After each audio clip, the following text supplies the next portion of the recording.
The overall goal of this procedure is to label microtubules in the dendrites of sensory neurons in early-stage Drosophila larvae. This is accomplished by first pinning down a larva in a magnetic dissection chamber, then quickly dissecting it into a larval fillet. Then, still in the magnetic chamber, the fillet is immediately fixed and immunostained. The final step is to mount the tissue. Confocal immunofluorescence microscopy can then reveal microtubule distribution in the dendrites of dopaminergic sensory neuron. Hello, my name is Razaul Karim. Today I will demonstrate a protocol for immunohistological labeling of microtubules in sensory neuron dendrites, trachea and muscles in the Drosophila larval body wall. This method is designed to provide insight into microtubule organization in the peripheral sensory neurons.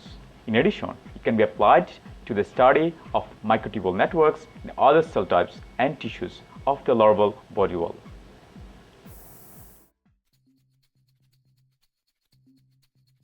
Before beginning, it is critical for the success of this protocol that fixative is made fresh immediately before the start of this protocol. The genetic background of the stock is also critical. For example, to examine dendritic arborization neurons, select animals that express a label in the membranes of those neurons, such as MCD8 cherry or MCD8 kusabira orange. Using a loop of hair, quickly wash a first instar larva in water and then move it to the dissection chamber.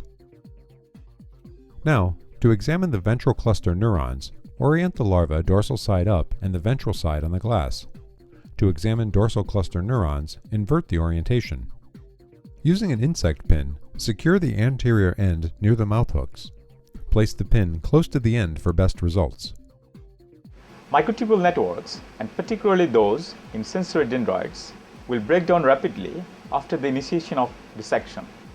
Achieving first dissection and quick fixation are key factors in the success of this protocol.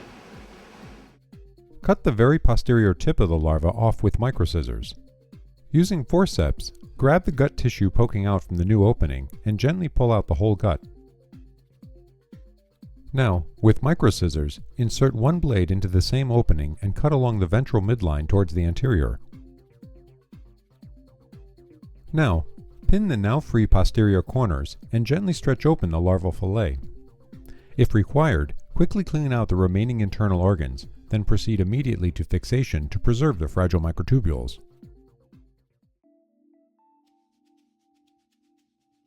Begin by aspirating the calcium-free HL 3.1 buffer using a pipette, while immediately filling the chamber with freshly prepared fixative using a different pipette. Immediately replace this diluted fixative with fresh fixative. All fixation and staining steps are carried out in the dissection chamber. During this process, be careful not to knock the insect pins holding the larva, as this may lead to tissue damage. Now, allow the fixation to proceed undisturbed for 20 minutes at room temperature. To end the fixation, wash the larva fillet clean 6 times with PBST for 10 minutes per wash. Thus, the larva is rinsed clean of fixative for a total of 1 hour at room temperature. Agitation during incubations is unnecessary and is likely to cause inadvertent tissue damage.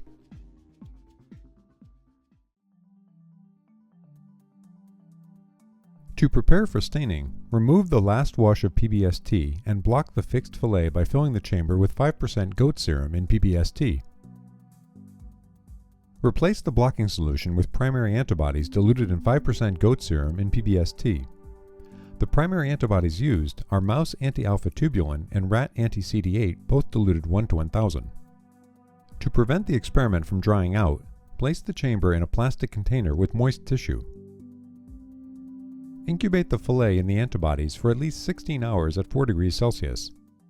The next day, clear the unbound primary antibodies with 6 washes of PBST for 10 minutes per wash, as was done to remove fixative.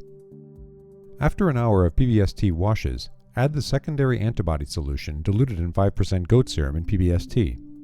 In this example, the antibodies are Alexaflor 488 anti-mouse IgG and Cy3 anti-rat IgG.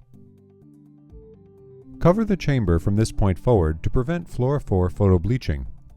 Then, incubate the fillet in the secondary for either 2 hours at room temperature or overnight at 4 degrees Celsius, followed by 1 hour at room temperature. After the secondary antibody incubation, clear the unbound antibodies with the same rigorous schedule of 6 washes in PBST at 10 minutes per wash. Now the fillet is ready for mounting. For a quick mount, submerge the tissue in a small drop of 80% glycerol. Using forceps, grip the very tip of the anterior end near the mouth hooks and transfer it to a slide, cuticle side down. Seal the sides of the cover slip with nail polish.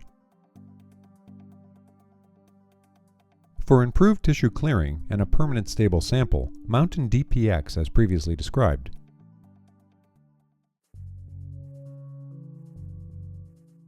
Fluorescent staining revealed that different branches within a dendrite arbor have different cytoskeletal organization. In an arbor of a class 4 Da neuron from a first instar larva, the main branches are positive for tubulin, while some thin side branches are not. An assemblage of serial sections through a similar staining of a class 1 Da neuron made into a movie is more revealing.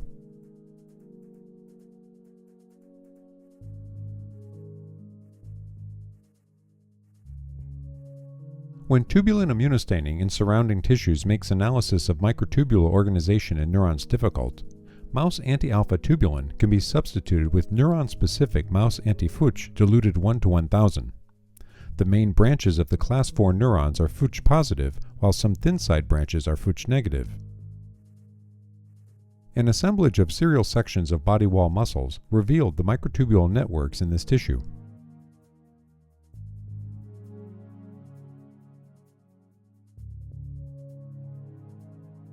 A projection of several confocal sections sectioned through body wall muscles and trachea showed the complex microtubule networks in these tissues.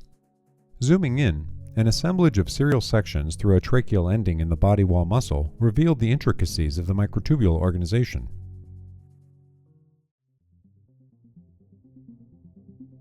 So the combination of this procedure with other methods like the generation of larval peripheral sensory neuron genetic mosaics can answer additional questions such as what mechanisms control microtubule organization in dendrites.